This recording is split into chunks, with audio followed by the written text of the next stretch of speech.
Welcome back to Sunrise Daily. We're picking up on looking ahead at the World Sight Day, which will be will kick off pretty soon. And so we've got, as you may have seen in that welcoming slide, Dr.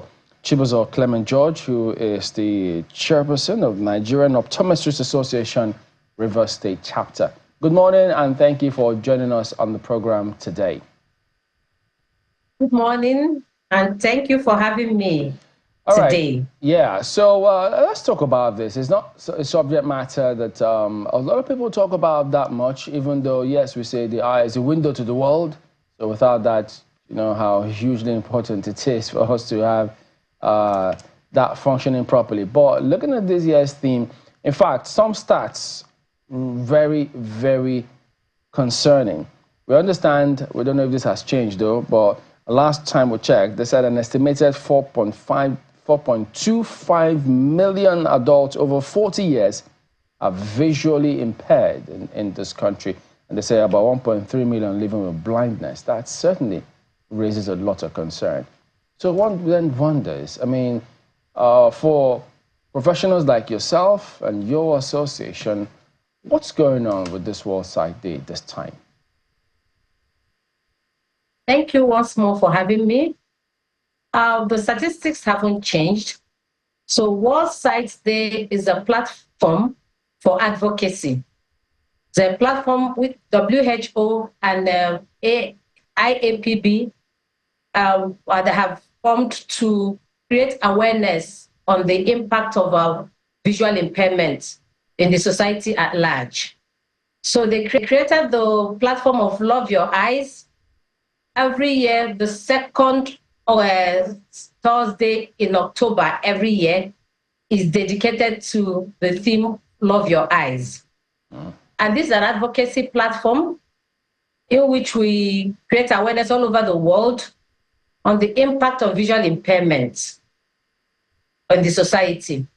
But this year in particular, our attention is on kids. Our statistics have shown that over 450 million children worldwide are visually impaired. Some of the impairments are correctable. About 190 million children all over the world have uncorrectable visual impairments that have led to blindness. So it is very concerning. And in Nigeria here, we really don't have any policy on child eye care or eye health.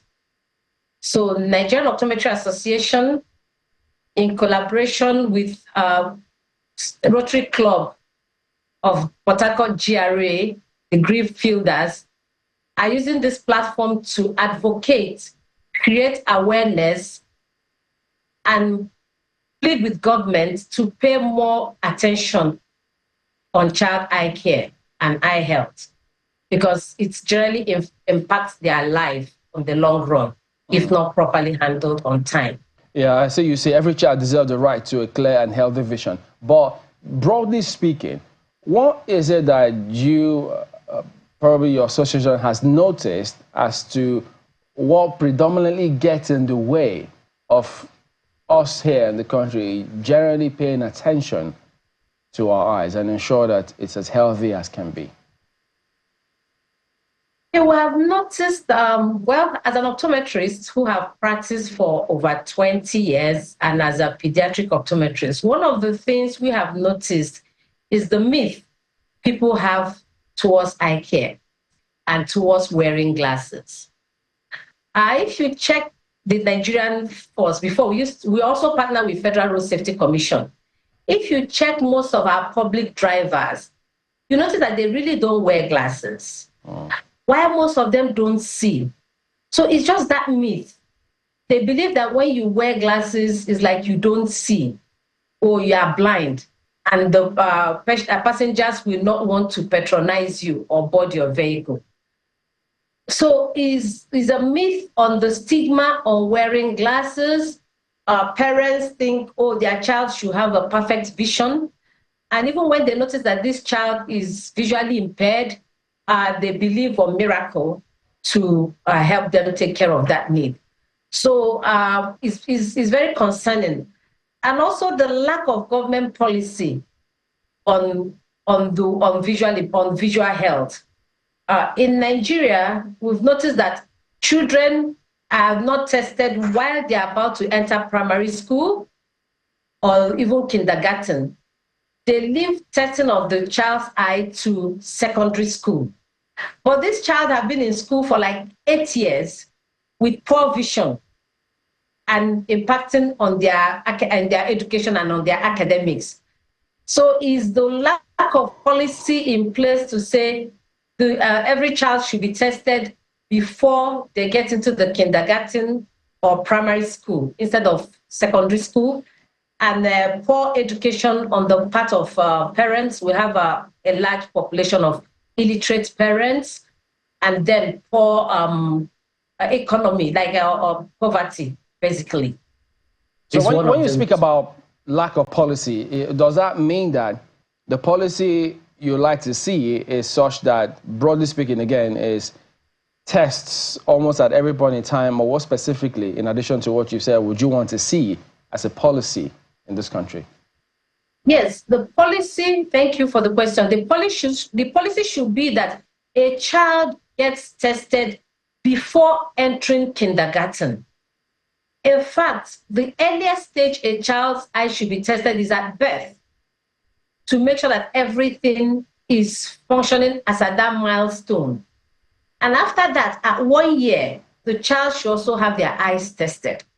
And then before they start school, Nigeria, we start at 2, nursery school at 2, but in other climes, kindergarten is at 4 years.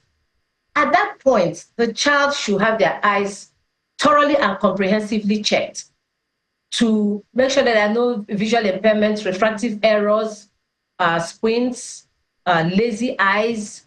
These are things that, if corrected on time, could be beneficial to the child. When you notice them on time and you correct them, they are correctable.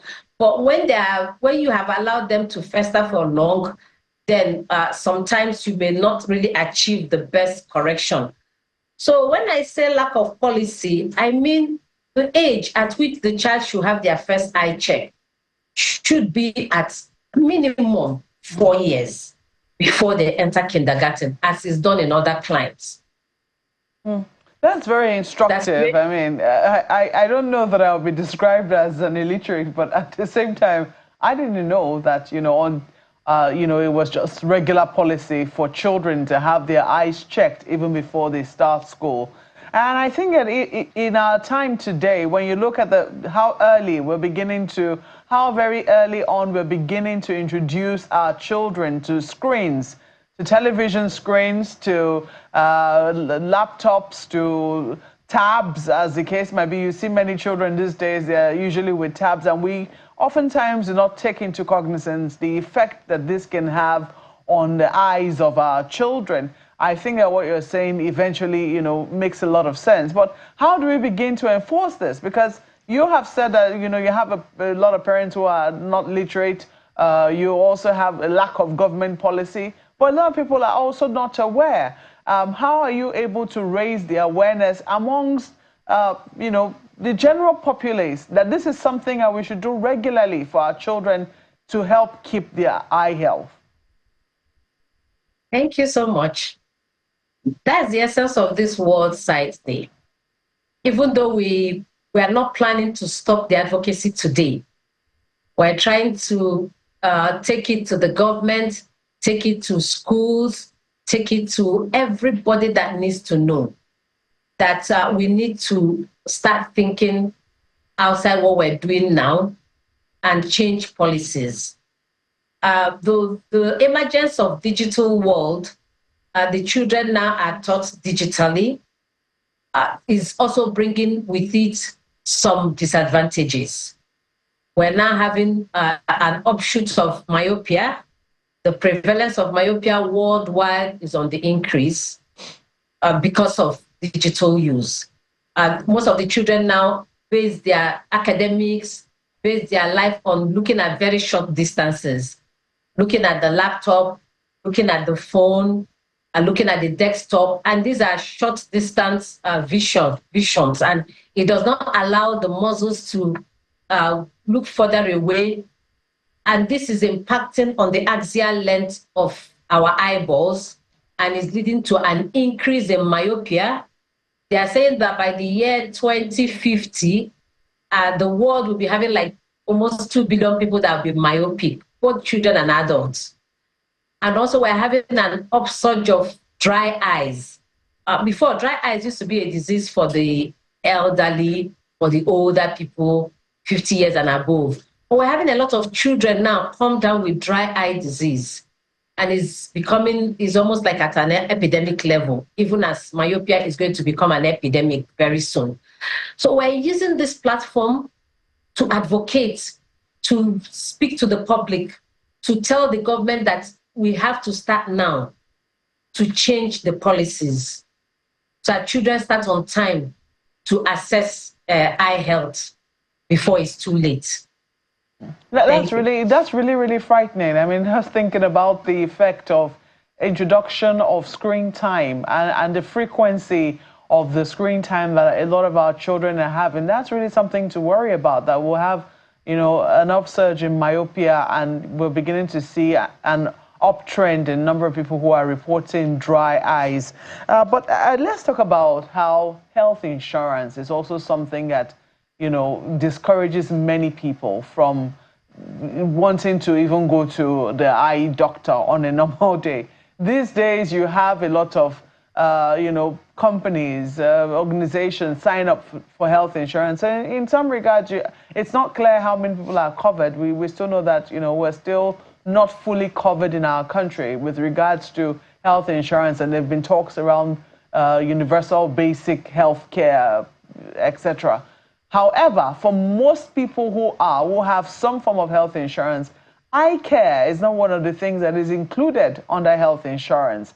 And even if eye care is glasses, etc., they are not usually there. And we know that this kind of care, they don't come cheap.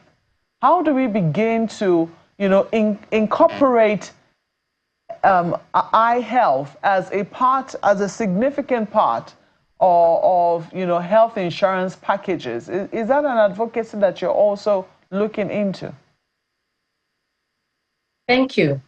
But that's why we need a lot of advocacy. We need, if government puts policies in place, health insurance will have to follow.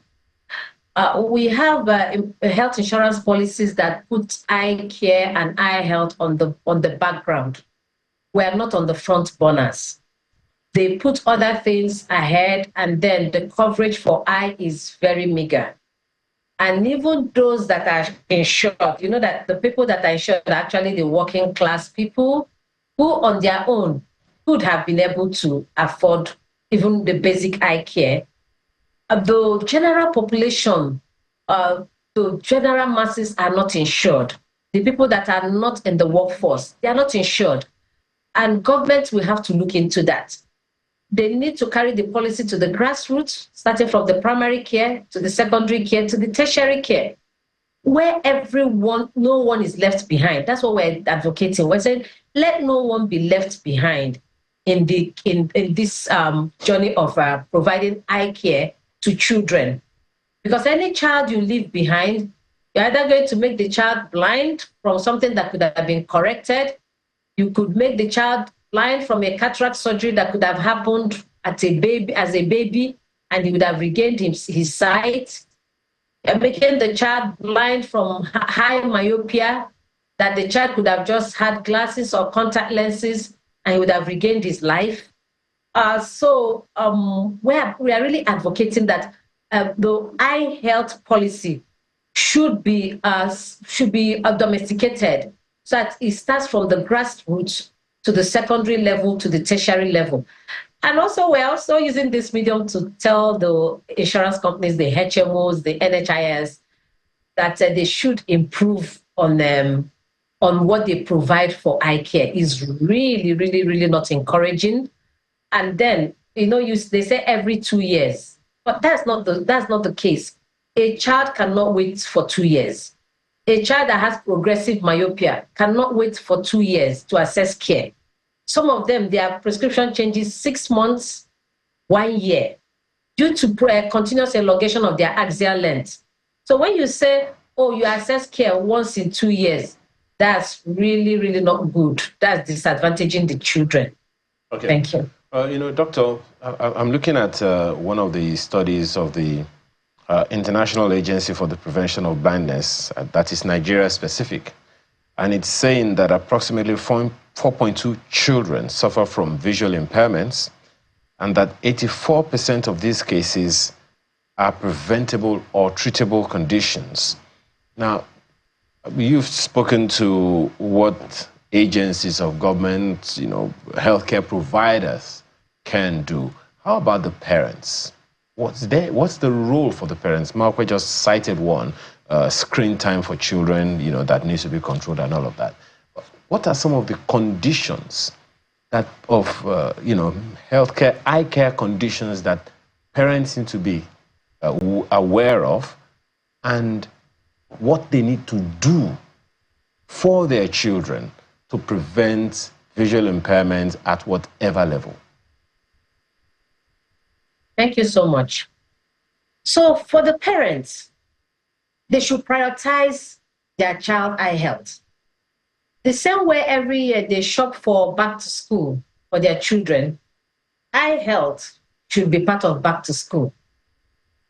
You should make sure that before your child resumes the new class, the child have their eyes tested and every visual impairment corrected. And parents should also be vigilant. You have a child who goes very close to the television to watch TV, and you send them back to the back chair, they go back to the television, to just almost in front of the television. You should be worried. Something is wrong. That's why that child doesn't like to sit at the back, because the child can barely see what is written on the television, on the screen. And then you have a child who, when they want to read, they almost bring the book to their face. You should be worried. Something is wrong. Because if the child could see the book on her desk or his desk, they should have read it on the desk. You have a child who, when they are reading, they use their hand to control the line, to keep the line in place. Something is wrong. The child may be astigmatic. That's why the child is using their hand to keep the line in place, because lines, the letters on the word keeps jumping. So if your child is going very close to the TV, the child is most likely myopic. If your child does not like reading their book, it's not because the child is dull. Have you wondered, why don't you like reading your book? It's because the child cannot see the prints on the book. The prints, they start off reading the prints, but the eyes need a lot of focus, a lot of energy to focus the print on the book due to hyperopia. So after a while, the child loses focus, the child eyes get tired, and the child drops the book and rather do something else. So the child is hyperopic, the child is not dull. By the time you give the child the aid that they need, the correction that they need, the glasses that they need, then the child will start performing well and reading. Then you see a child that the eyes turn in or out. As a mother, you should notice if your child's eye is turning in or out. That's squint. Sometimes those turning in and out will even lead to double vision, depending on the type of squints that they have. You bring the child early. When you bring in the child early, a therapy, vision therapy, can be conducted on that child. If it's something that therapy will do to straighten the muscles, if it's something that surgery will do to straighten the muscles. So the parents, caregivers, guardians have a lot of role to play in this regard, because they are the primary carers of these children. They are the ones that observe their eyes. They are the ones that when they look at their eyes, they see that one pupil is black and the other one is white. So they should be vigilant. They should be in checking their eyes and noticing. They are the ones that notice that the child tilts the head to one side while looking at things, because the child is astigmatic and the child wants to do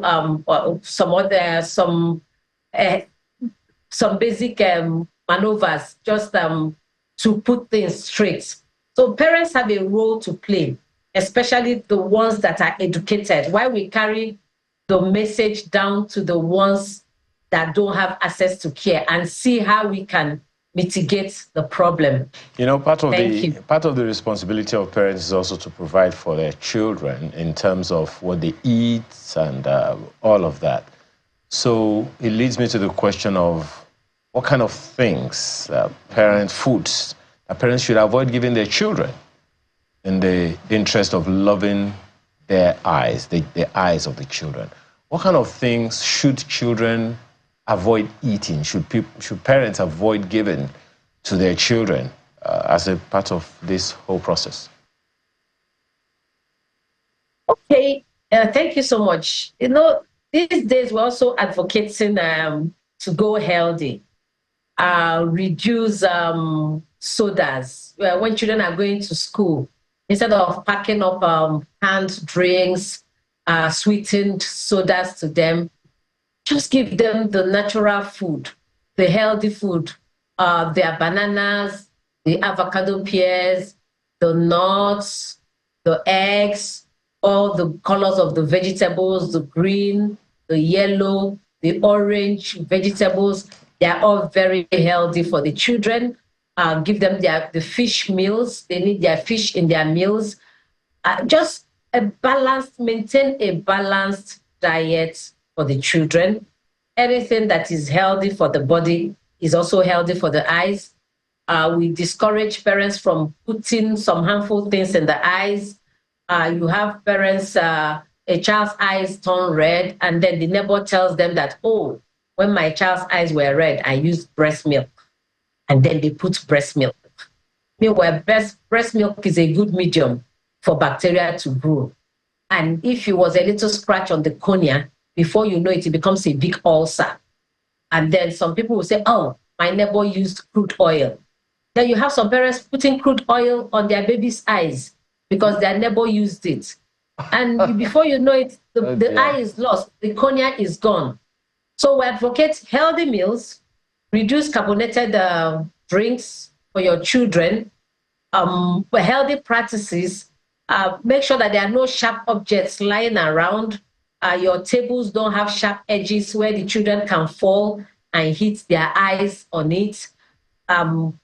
Just basic safeties. That's what parents should endeavor to do. And then also reduce screen time. The world now, the new thing, the new advocacy now is that after school hours, the child should not have more than 2 hours of screen time after normal school hours to mitigate the prevalence of progression in myopia. We're also advocating that every day after school hours, the child should have at least 2 hours of outdoor time. And we tell parents that when we say outdoor time, we're not saying go outside and say carry your laptop, carry your desktop, carry your tablets. No. Outdoor time where you ride bicycles, you play football, as we used to do before.